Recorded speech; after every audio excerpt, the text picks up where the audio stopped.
Welcome back to Beyond the Mask, the sanctuary for high functioning women who are quietly evolving and no longer performing strength for applause. Today's transmission is titled Healing is Not a Personality Trait, and it's going to challenge the identity you may have built around recovery, around being the one who's always doing the work, and around wearing healing like it's part of your name. Take a breath with me and let's enter the space together.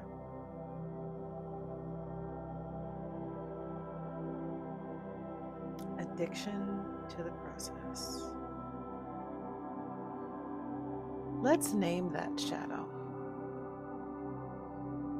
Healing became a job. Somewhere along the way, doing the work became who you were, synonymous with you. It became a full-time role, a badge, a reason for people to praise your resilience again. But if you're always healing, when do you take the time to live? When do you take the time to just be, to take a breath?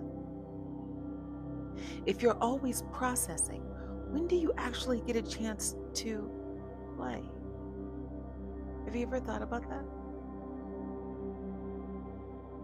Like, if you're always fixing stuff, what does it say about how you view yourself?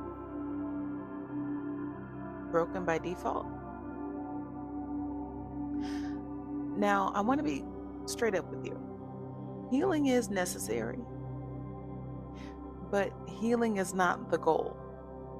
Integration is. Think about this for a second with me. Who are you without the journey? Think about it. I know it may shake your core a little bit, but just sit in it for a second. Who are you without your healing journey? If no one asked you to explain what you've overcame, if no one knew the layers you've peeled back, would you still feel valuable? Sometimes we stay stuck in the cycle because, we built relationships on being the one who is growing.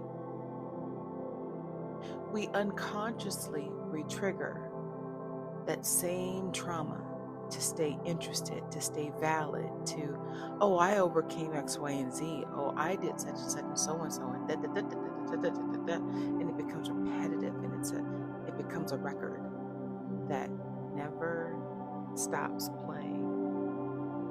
You ever thought about that? We unconsciously re-trigger ourselves to stay interesting. Healing, like anything else, can become a costume. One you wear instead of your actual essence. There's a pitfall in all of this when you over-identify yourself, because it is a fine line. It's a fine line between honoring your wounds and wearing them like sparkling jewelry. You don't owe the world an update on your becoming. The loudest healing is often the least integrated. What that means is, if you're always telling folks, oh, I'm on my healing journey, I'm on my healing journey, I'm on my healing journey. Okay, so when do you become healed? When does that wound become healed? When do you move on? You see what I mean by that? When your pain becomes a brand, it's time to take a pause and rethink that. Because who are you? Are you that trauma? Are you that wound? Your softness is not a reward for the audience. Your joy is not a post-trauma PR campaign. You are allowed to just be, to laugh, to feel light again. The world does not need to know what you've overcame. Overcome it. Learn the lesson. Don't do that shit again. Don't put yourself in that situation. Stay away from those types of people. If you changed your mindset, then you don't have to worry about that type of trauma no more, right?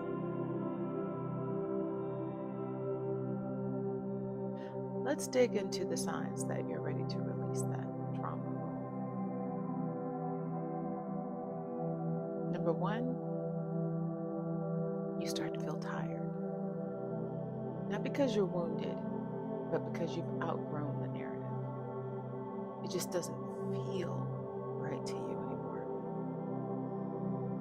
And that tells you, oh, this may be time for me to move on. Number two, you're no longer interested in being understood. You're only interested in being free. Doesn't matter what people think anymore. Doesn't matter if they agree anymore. All that matters to you is being free. Number three, you crave simplicity, ease, and peace more than you crave resolution. You ever hear those people online that say, as you're telling your side of the story, make sure you tell what happened to get you to that place? Or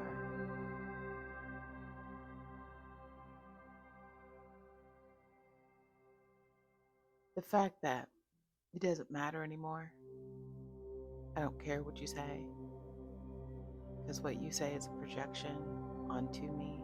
All I care about is my ease, my freedom. That's it. Or those folks that are in that, oh, okay, part of their life. Like if someone says 2 times 2 is 85, and you're like, huh. In your mind, you know that's wrong. 2 times 2 is 4. But you know what? Oh, okay. Whatever you say, and you keep it moving. That's a sign.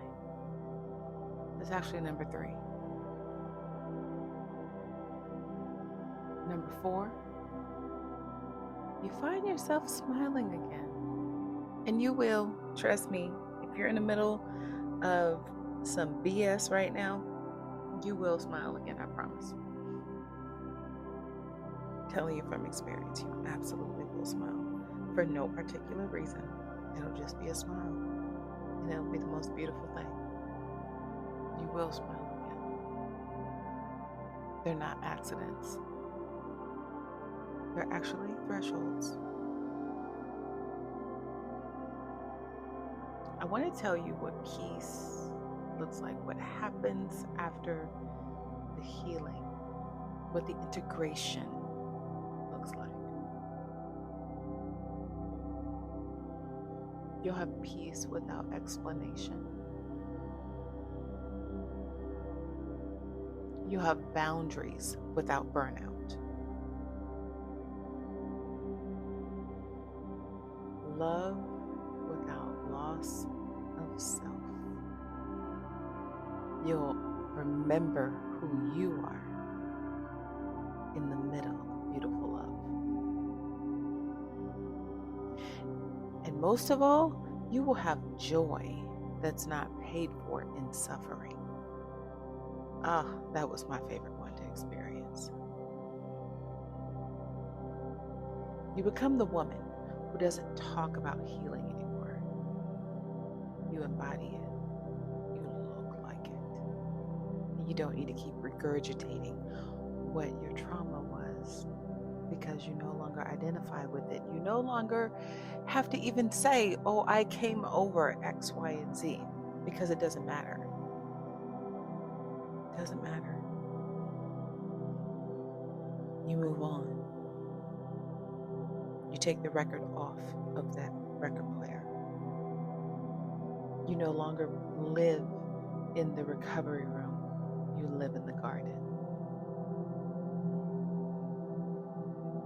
So if this landed deep, it landed and it helped you feel seen, then please know you are not alone.